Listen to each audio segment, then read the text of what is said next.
Hi there, welcome to Bullbuggers. I'm Steve. This will be my first video, and hopefully a lot more to come. I'm going to cover the basics in this video of doing a run. I'm not going to go into the finer details of each of the processes. That'll come later, if all goes well with this video.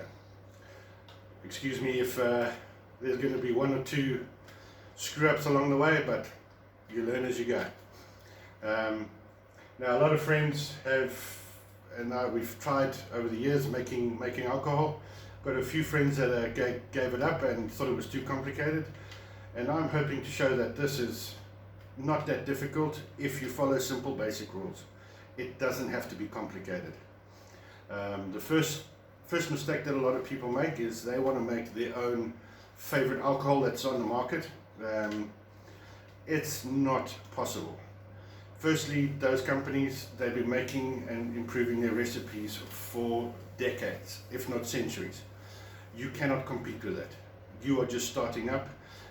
You don't have the computerized systems that they're all using these days. But if you follow the guidelines and the recipes that you can find online and you develop yourself, you will be able to make a perfectly safe drinking alcohol for yourself. There's different versions of alcohols that basically you want to focus on, namely the easiest one is probably the brandy. 90% of us has all tried to make pineapple beer, even though we hate it, but that's basically the start of a brandy. Brandies are fruit based. If you could make a pineapple beer, all that we're doing basically is making that beer, which is normally called a water or a mash. We stick it into a pot and we distill that to get the alcohol, which has got a fruit flavor to it.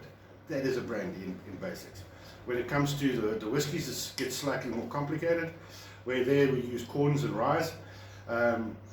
Some of the recipes are a little bit complicated because you have to process each of the different corns and rye in a manner, normally making a porridge or something like that. You have to focus on the heat and the temperatures as you're doing the process. What I found was I did a lot of research online, and I found a recipe called Uncle Jesse's Simple Sour Mash whiskey, and for me that was the most cost-effective and basic recipe that you can get. It is very simple. I will do an entire video on how to make that, but basically it means that I could use the corn, sugars and the yeast. I made technically a beer. Then when I run that, after I've run my first still, what I end up with afterwards is what we call, with the beer left over that you've cooked, that is called a backset. I then put that backset with sugar and put that back into the corn. So I reuse that corn that I did. I don't have to make a new batch of corn every time I want to do a run. It is the easiest recipe that is out there, and I fully endorse it. You can find copies of it all over the show, and in another video I'll have links and all that, showing you where to get it. Then you get your gins and your vodkas. Vodka is also very easy to make. You can make a vodka just out of sugar. When it comes to gin, it gets a little bit more complicated because of your ingredients and your distilling process and stuff like that. I would recommend that you don't start off with a gin. Do gin later. Learn the basics first, and then when you're more comfortable with how your still operates, every still works slightly differently. Depends on where you are in the world, what temperatures you work in, live in, and all that sort of stuff.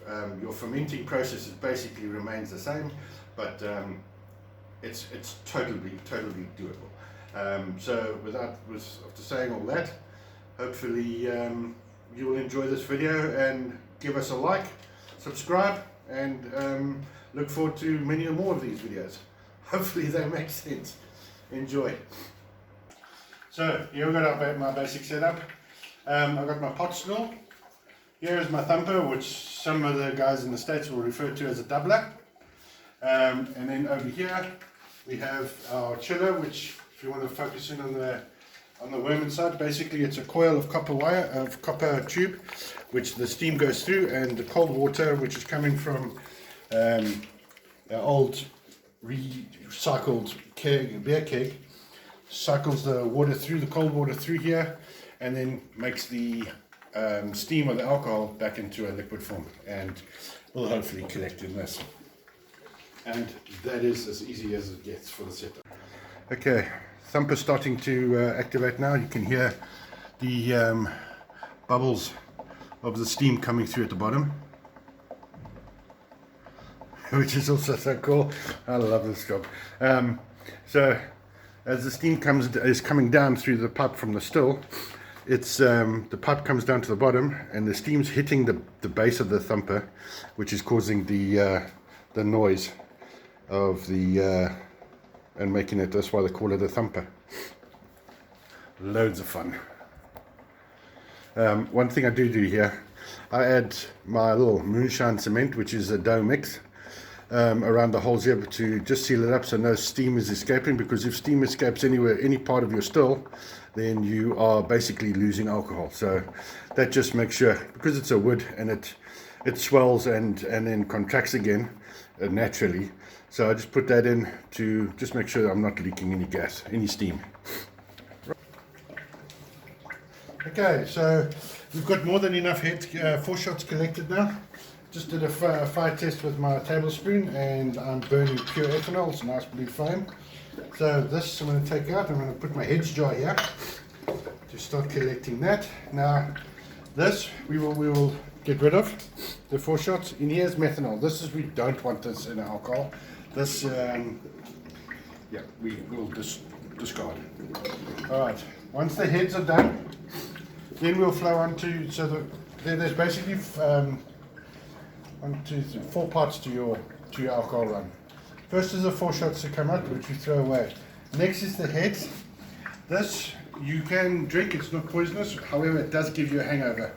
And I leave this out. I will use this again for the next run.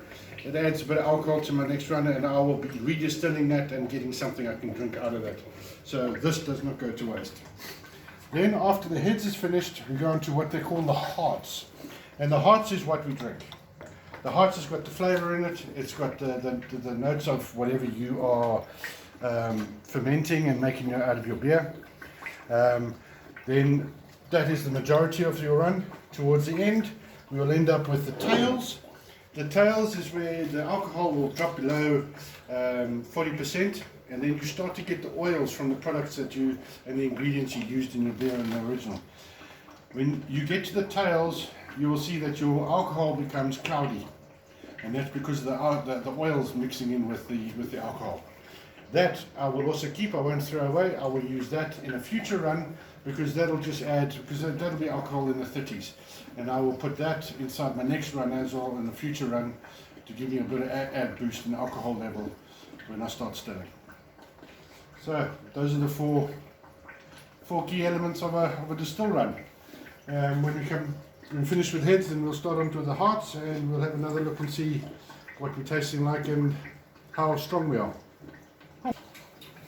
Okay, so we are into our 6th jar now. I've got the heads, the 4 shots at the back there that we're throwing, and I've got 5 full jars.